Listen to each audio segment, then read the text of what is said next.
It's probably just anxiety again, Mom said, barely looking up from her phone as I clutched my chest, trying to catch my breath. You always do this when you're stressed.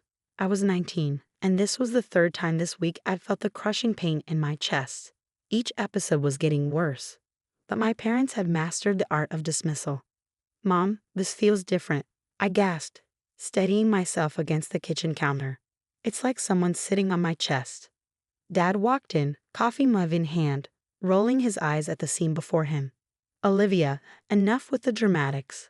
Your mother's right, it's anxiety. Maybe if you spent less time worrying about everything, you'd feel better. I wanted to scream. For months, I'd been telling them something was wrong. The shortness of breath during my morning runs, the dizziness that came out of nowhere, the way my heart would race even when I was sitting still. But in our family, physical complaints were always met with the same response. Stop being dramatic. I'm going to urgent care, I announced, grabbing my keys. Don't waste your money, Dad called after me. Take a deep breath and go lie down.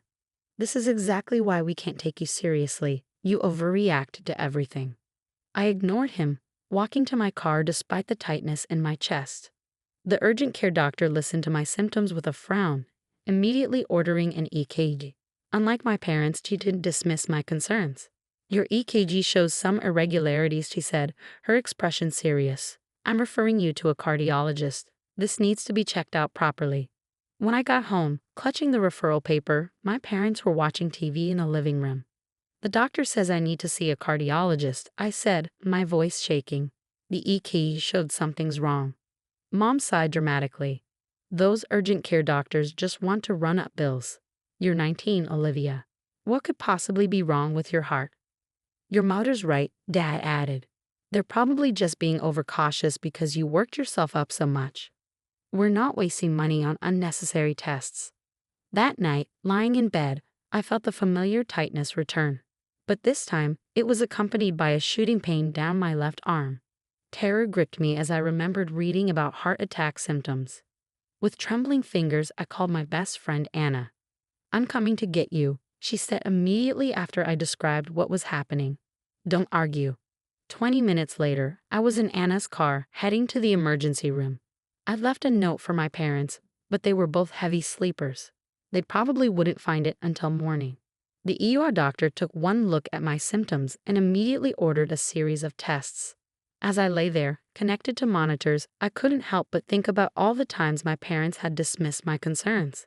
The childhood asthma they'd insisted was just me being out of shape. The severe migraines they'd attributed to too much screen time. By morning, my phone was buzzing with angry messages from my parents. How dare you go to the ER without telling us? Mom's text read. Do you have any idea how much this is going to cost? But their anger turned to confusion when the cardiologist, Dr. Martinez, came in with my test results. Her face was serious as she looked at the monitors and my chart. Olivia, she said, you have a condition called Wolff-Parkinson-White syndrome. It's a congenital heart condition that affects the heart's electrical system. The symptoms you've been experiencing, they weren't anxiety. Your heart has an extra electrical pathway that's causing dangerous arrhythmias. I felt a mix of validation and fear. All those times I'd known something was wrong, I'd actually been right. The cardiologist continued explaining, but I was distracted by the sound of footsteps in the hallway. My parents had arrived, and from their faces, I could tell they'd heard enough to know they'd made a terrible mistake. How serious is this? Mom asked, her voice small, all traces of dismissiveness gone. Dr. Martinez turned to them, her expression stern. If left untreated, WPO can be life-threatening. Olivia needs surgery to correct the abnormal pathway. She's lucky she came in when she did. These episodes she's been having, they weren't panic attacks. Her heart was literally short-circuiting. I watched as the color drained from my parents' faces. Dad, who had never taken my dramatic episodes seriously, looked like he might collapse. Mom's hands were shaking as she reached for my bed rail. We thought, she began, but Dr. Martinez cut her off. You thought she was overreacting, the doctor said firmly. Unfortunately, I see this too often. Young people's health concerns being dismissed until something serious happens.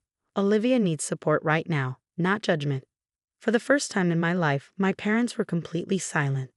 The next few days in the hospital were a strange reversal of everything I'd known.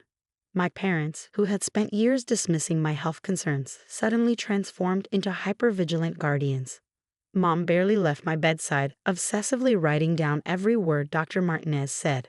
Dad spent hours researching Wolff-Parkinson-White syndrome on his phone, asking the nurses endless questions about my vital signs.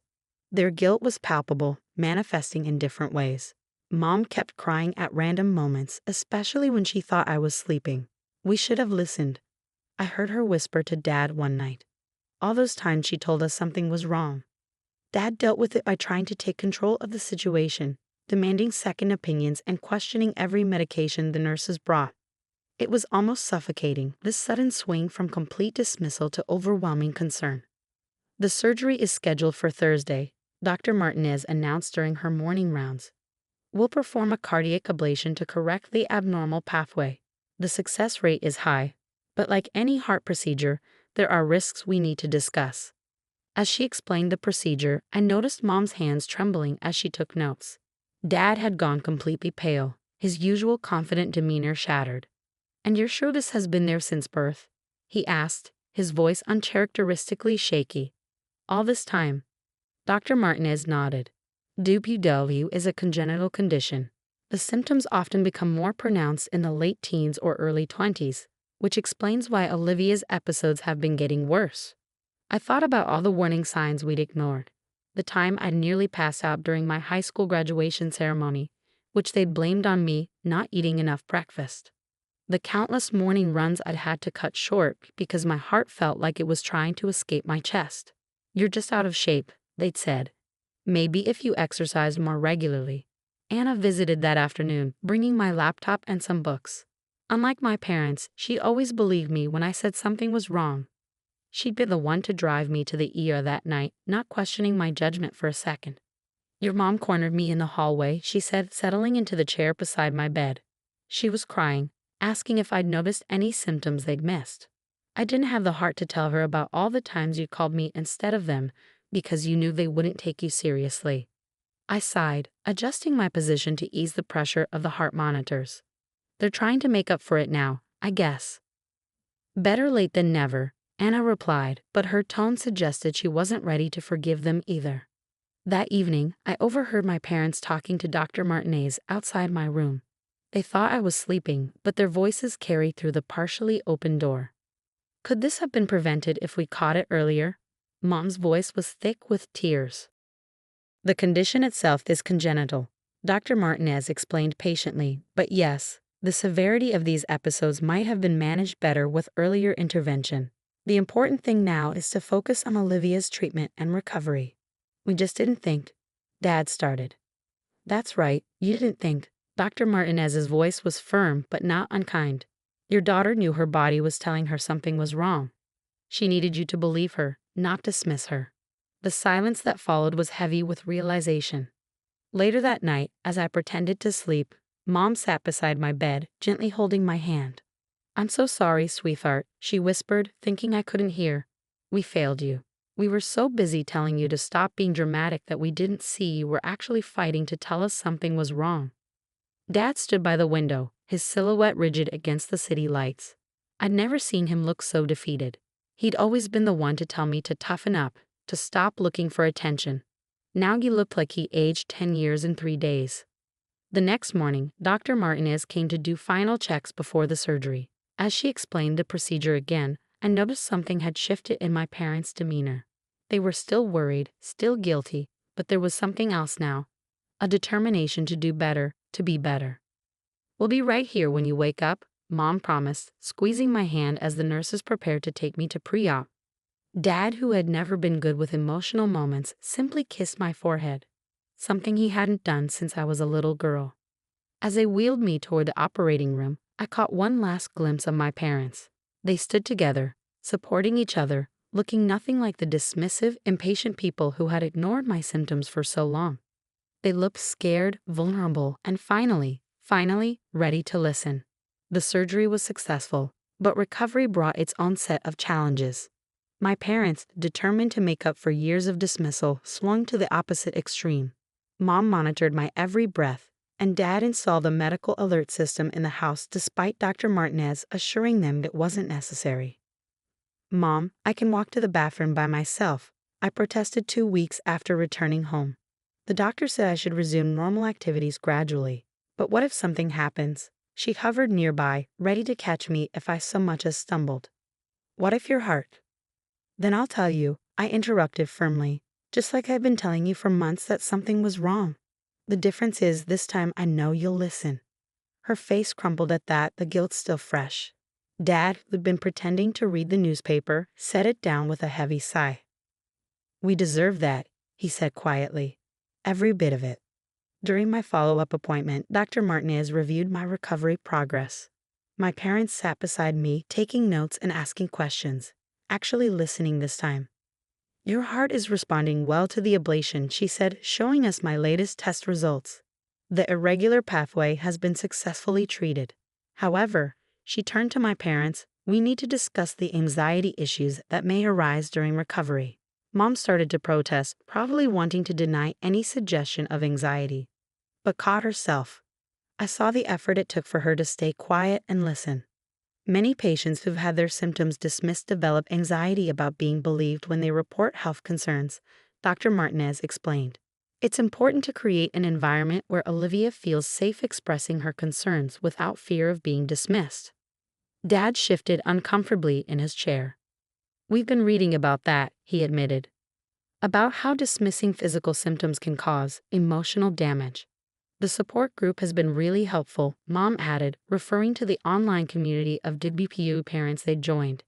Hearing other families' stories, realizing how many other parents made the same mistakes we did. 3 months after the surgery, I was cleared to return to college for the spring semester. The night before I left, I found Mom in my room, organizing my medication and emergency contact lists. "I've programmed all the nearby hospitals into your phone," she said, trying to keep her voice steady.